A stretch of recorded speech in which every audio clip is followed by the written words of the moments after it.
What happened? Oh, I see that. Yeah, you stepped on a stingray. Hold on, stay right there. Stay right there. I'm gonna get some warm water, okay? Yeah. I'm really glad you came into the medical tent. Here, I've got a cauldron of warm water here. We're just gonna go ahead and put your foot in it. Yeah, I am. I'm working on my Fellowship of Advanced Wilderness Medicine. Yeah, I'm a generalist, but that's kind of the direction I've taken, especially after military stuff. Okay, I know that's pretty uncomfortable. I'm gonna get you a little bit of medication for pain, okay? Because it's not fun times. And we're actually gonna get you an antihistamine. Some people have allergic reactions as well to these, okay? Do that.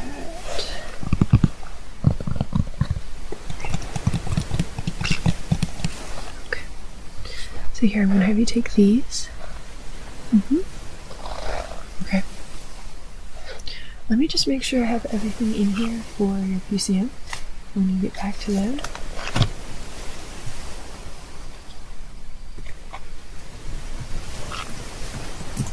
Yeah, and I know the water's a little bit hot. That's good. Okay, now we're going to get the stinger out. Yep. I'm going to go ahead and wash my hands.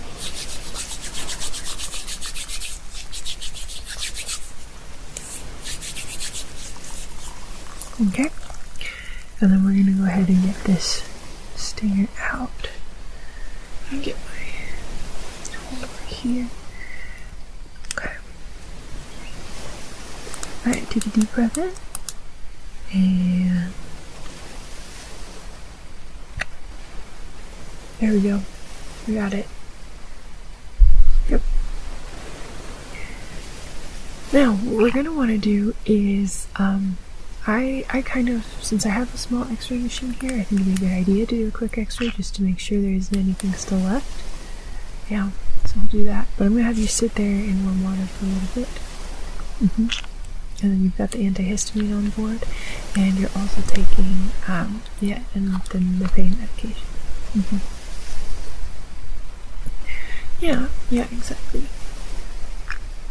So out here, I like to do, usually I do a combination of acetaminophen, something like,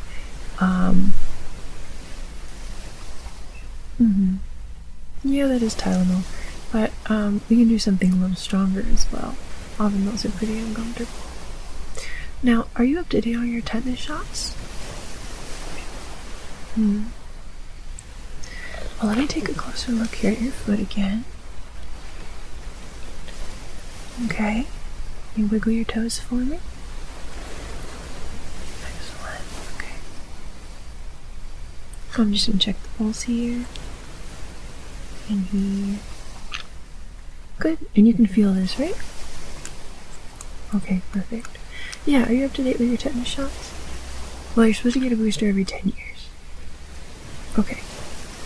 Yeah, if you don't, if you're not up to date with tetanus, then you're supposed to get some additional treatment. Basically immunoglobulin plus the vaccine. Okay. Yeah, because it's a small pokey wound like that. So some people give prophylactic antibiotics. The biggest thing with these is they can get infected, and there's some pretty nasty bacteria in the sea.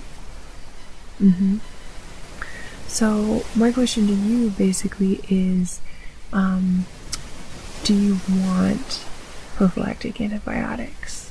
So there's been little evidence for them helping when it comes to, because there's so few cases of infection with the stingray barb. But that said, sometimes, it's nice to have antibiotics on board to prevent, this stuff when bad bacteria is there. Bad bacteria can have terrible complications like necrotizing fasciitis, which is flesh-eating bacteria, and other kinds of things like that. So, it's up to you. Okay, you do?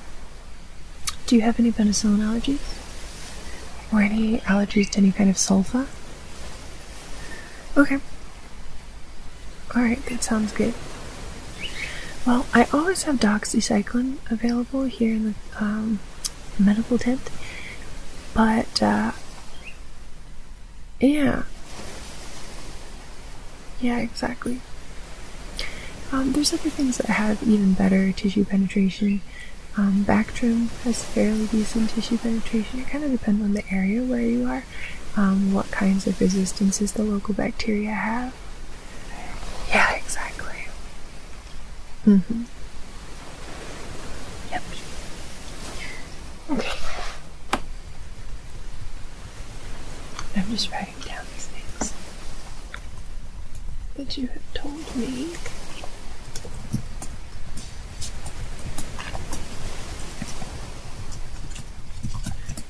And I know you're very busy, but don't leave. Stick around to the end of your treatment.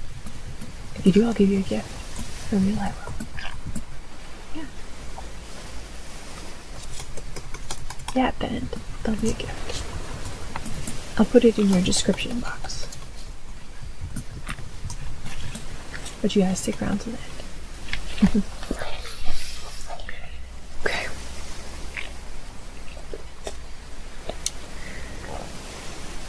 Mm-hmm.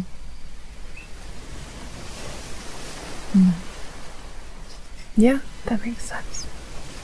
That makes a lot of sense.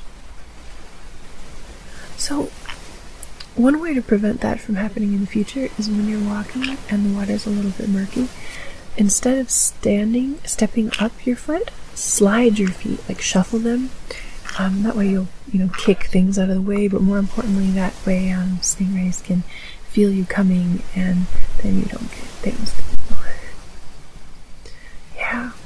Yeah, that definitely helps to prevent that. Exactly. Mm-hmm. Yep. I just want to make sure that we have everything documented, just in case, because you know how it is.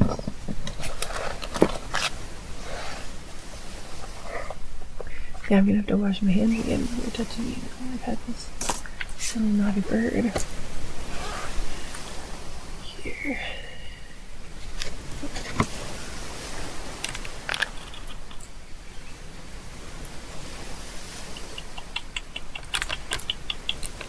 No, stop.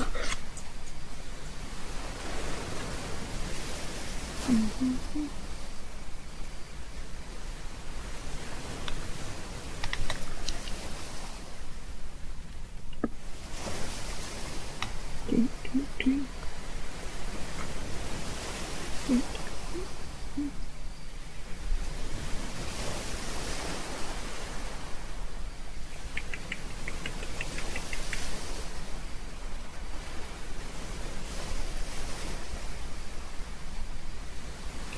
Yeah, moxifloxacin is the antibiotic. You're done with that? Alright, here you go. Here you are. You like the sound of the ocean? The ocean is very lovely, isn't it? Very, very lovely. Let's just make sure.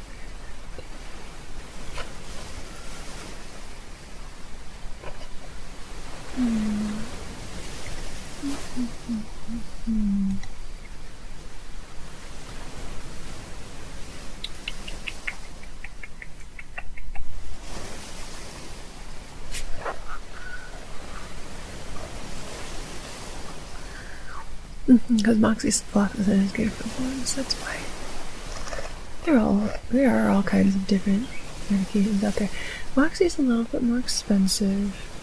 But, it's still.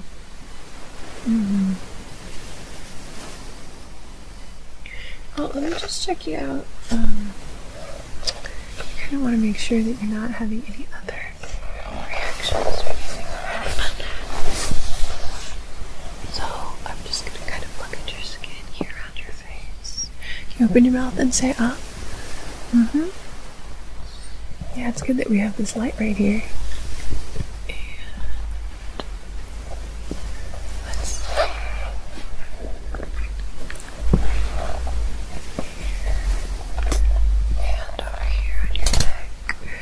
Your skin looks good. Can I see your hands? Yeah, you have a little bit of redness around where the wound is on your foot, of course. Alright, So, as you can see, I have my portable x-ray machine right here. I'm just going to have you go ahead and stick your foot right under here, over here. Yep. Then we'll go ahead and switch that on. X-ray has very good both sensitivity and specificity for finding and retained stingray barbs, at least of some of the more common varieties in this area.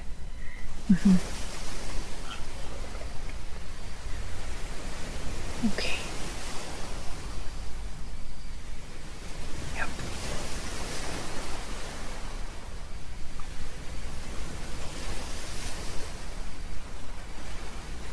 Alright, all done. And put the picture up here. Yeah, so you can take a look. Yeah, so in the picture that I see, I don't see any, I'll put a picture of a normal foot here. Like for real, put a picture of a normal foot here.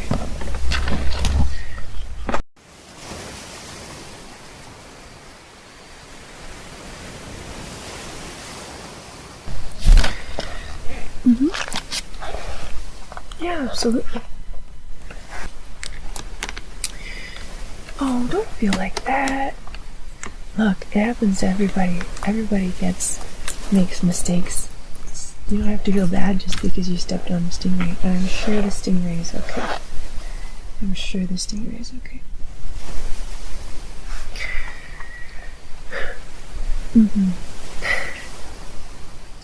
Listen, it's true that mistakes are not great, and it's true that everyone makes them, and it's also true that the best thing that you can do is learn from it, you know? And sometimes even if something's not your fault, you can still use it as an opportunity to learn, and you can almost like take responsibility for it, which is different than accepting blame, because it's not your fault, but what you can do is you can learn from it. Yeah. So that's called catastrophizing. Catastrophizing is when you come up with the worst possible solution for what could be happening. Yeah. Yeah. So there's a little exercise you can use. I'm pretty sure it's from dialectical behavioral therapy, although it might be from cognitive behavioral therapy. But there is a little exercise you can use for catastrophizing. So ask yourself, what is the most likely outcome, what's the worst outcome, and what's the best outcome? Okay, so the worst outcome would be that you die like Steve Irwin because you got stung by a sting. Let's think about how likely that is to happen. First of all, he was stabbed in the heart. Yeah. You've been stabbed in the foot, which is much more common. So, kind of unlikely. Now, I find it really helps to be ready for the worst possible thing. And I think it's a good thing to kind of prepare for, so you know that you are seeking medical attention, you will seek medical attention. If the worst possible thing happens, I think it's good, even at your young age, to think about being prepared for end of life as well, right? So it doesn't have to be, if you're prepared, then you're less afraid, right? So, but again, highly, highly unlikely, extremely unlikely, so unlikely. I think there are like 14 total people in the history of mankind that we know of who have died to stingray stings. Extremely unlikely, right? What you can do to feel better, if you have like a strong fear of death, is you can research and think about like what happens after we die and so forth, right? I think it's a good thing to study, scriptural manuscripts or study things from many different belief systems, as well as studying, what limited understanding we have of, human neurological systems and neurological programming and God and the universe and things like that. I think it's worth exploring. Yeah, sometimes we talk about that stuff, me and my group on Twitch. Sometimes twitch.tv/PeterPan, twitch.tv/Papa Echo Tango Romeo 3 Papa Alpha November. Okay. Usually Thursdays between 4:30 and 5:30 is when we start CST. Yeah. But usually we'll do like maybe something like an interview with a real life superhero or other things like that. But sometimes we'll talk deep stuff. Yeah. If you have a plan and you have a plan for your family, these things are less scary. Okay, so we've dealt with the least likely scenario, which is the scariest scenario, right? Let's move on to the best possible scenario. What's the best possible scenario? Okay, that the stingray barb gives you superpowers. That would be an amazing scenario, I agree. Are you prepared for that possibility? What would you do? What would you do if you had superpowers? And how is that different than what you do now with the talents and abilities that you have? Because you do have powers. Sometimes we just don't recognize them. Yeah. I actually superhero channel. It's youtube.com/c/becoming a real life superhero. And I even have a course, a 5-day free course on there about becoming a real life superhero. So I don't think that you have to have, the abilities from a movie to be a hero. I think that you can be a hero with the abilities that you have now. But regardless, right? We go on tangents, but that's good. These are good tangents. The best scenario, also probably not that likely that a stingray barb will give you superpowers, but you could be prepared for that as well. So let's talk about the most likely scenario, right? Yeah, so when people ask me that, like, doctors are not prophets. A doctor cannot tell you what's going to happen in the future. They can give you likelihood based on the statistical odds of things that have happened to other people.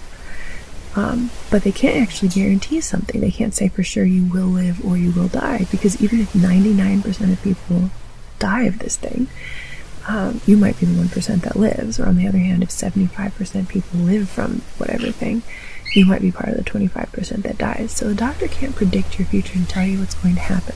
They can give you general likelihood, right?